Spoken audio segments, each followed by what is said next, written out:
रायगढ़ जिले के बहुचर्चित सीजी 13 ढाबा मारपीट कांड को बीते 20 दिन से अधिक हो चुके हैं, लेकिन अब तक किसी भी आरोपी की गिरफ्तारी नहीं हुई है। गंभीर धाराओं के तहत मामला दर्ज होने के बावजूद पुलिस की चुप्पी अब सवालों के घेरे में है। 29 जून 2025 को हुए इस हमले में 2 युवकों पर लोहे की रॉड और फावड़े से जानलेवा हमला किया गया था। इस हमले में एक युवक के पैर की हड्डी टूट गई, वहीं दूसरे के कान का पर्दा फट गया। मेडिकल रिपोर्ट और एफआईआर में यह बातें स्पष्ट रूप से दर्ज हैं। बावजूद इसके पुलिस अब तक कोई ठोस कार्रवाई नहीं कर सकी है। पीड़ित अमन सिंह ने पुलिस अधीक्षक रायगढ़ को दिए आवेदन में बताया है कि नामजद आरोपी सोशल मीडिया पर सक्रिय हैं, खुलेआम घूम रहे हैं, वीडियो अपलोड कर रहे हैं। दूसरी ओर पीड़ित पक्ष लगातार अस्पतालों, दफ्तरों और थाने के चक्कर लगा रहा है। आर्थिक, मानसिक और शारीरिक पीड़ा झेलने के बाद भी उन्हें न्याय नहीं मिल रहा। मामले में आईपीसी की धारा 117(2) और बलवा अधिनियम की धारा 191 जैसी गंभीर गैर जमानती धाराएं लगाई गई हैं, लेकिन पुलिस की निष्क्रियता कई सवाल खड़े कर रही है। जब मेडिकल रिपोर्ट, चश्मदीद गवाह और वीडियो सबूत मौजूद हैं, तो गिरफ्तारी में देरी क्यों? क्या रायगढ़ पुलिस पर किसी प्रकार का राजनीतिक या बाहरी दबाव है? क्या आरोपी किसी रसूखदार के संरक्षण में हैं? ये केवल लापरवाही नहीं, न्याय की हत्या है। पुलिस की यह चुप्पी अब मात्र प्रशासनिक विफलता नहीं रह गई है, बल्कि यह संविधान द्वारा प्रदत्त न्याय के अधिकार का खुला उल्लंघन है। यह स्पष्ट करता है कि रायगढ़ में कानून नहीं, पहचान और पहुंच का बोलबाला है। पीड़ितों ने चेतावनी दी है कि यदि आगामी 48 घंटों के भीतर आरोपियों की गिरफ्तारी नहीं की गई, तो वे पुलिस अधीक्षक कार्यालय के सामने आमरण अनशन पर बैठेंगे। अब यह देखना होगा कि रायगढ़ पुलिस न्याय की रक्षा करती है या अपराधियों की ढाल बनती है। जनता पूछ रही है, क्या पुलिस रक्षक है या संरक्षक? मैं अमन सिंह, सीजी 13 ढाबा मेरा छोटा भाई चलाता है और काशीराम चौक में रहते हैं हम लोग।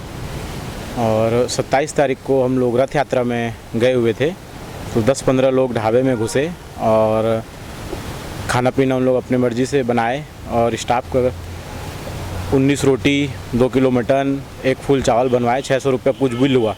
स्टाफ बोला भैया 600 रुपया हुआ है। तो वहाँ के लोकल नेता लोग भी उसमें कुछ शामिल थे, कुछ बड़े बड़े लोकल नेता भी थे वहाँ के। तो उन लोग बोले 300 रुपया होता है और माँ बहन की गाली बके, हमारे स्टाफ को गंदी गंदी गालियाँ बके और बोले कि हमारे एरिया में तू ढाबा चला रहा है, जितना मर्जी उतना पैसा देंगे, और चले गए। स्टाफ हमको फ़ोन किया था, हम बोले रथ यात्रा में है भाई, कल आके बात करते हैं। अगले दिन आए, अगले दिन उन लोग फिर आए, जिसमें कि बिट्टू साव नाम का लड़का है, कालू साव, दीपक सिंह, विवेक सिंह। अगले दिन इन लोग फिर आए और बोले बिरयानी दो। तो बोला कि भैया सेठ जी आज ही आए हैं रथ यात्रा से, बिरयानी नहीं बना है। तो माँ बहन की गाली बकने लगे, बोले किस लिए ढाबा खोले हो? वो गाली में नहीं बक सकता, गंदी गाली बके हैं, किस लिए ढाबा खोले हो? तो फिर स्टाफ हमको फ़ोन किया, हम आए। उससे पहले हमने थाना में टीआई साहब को फ़ोन कर दिया कि साहब पीसीआर भेजिए, और 112 को भी कॉल कर दिया पीसीआर भेजिए। तो हम आप जैसे ही पहुँचे तब तक उन लोग 4-5 लड़के हो गए थे। उतने देर में पीसीआर भी आ गई। पीसीआर आए, उन लोग पीसीआर देख के भाग गए।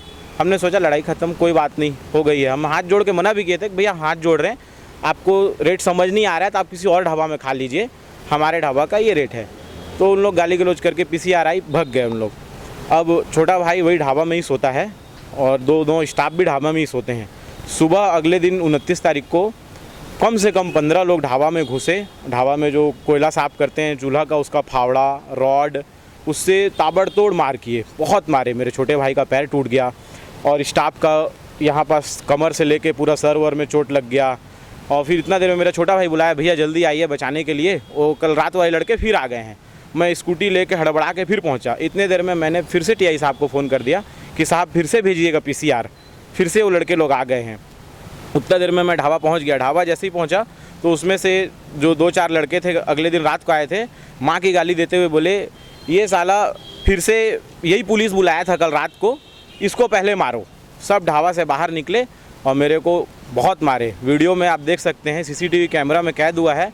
मैं एक बार भी हाथ नहीं उठाया हूँ।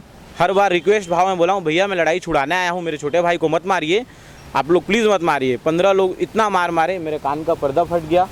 मुलायजा में भी आया हुआ है पूरा, इसका मैं फ़ोटो भी, एफआईआर हो चुकी है।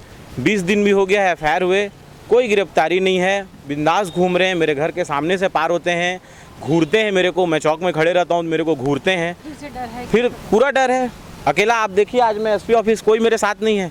आप देख सकते हैं मैं अकेला अपने से आया हूँ और मुलाकात नहीं हो पाई अभी एसपी साहब से।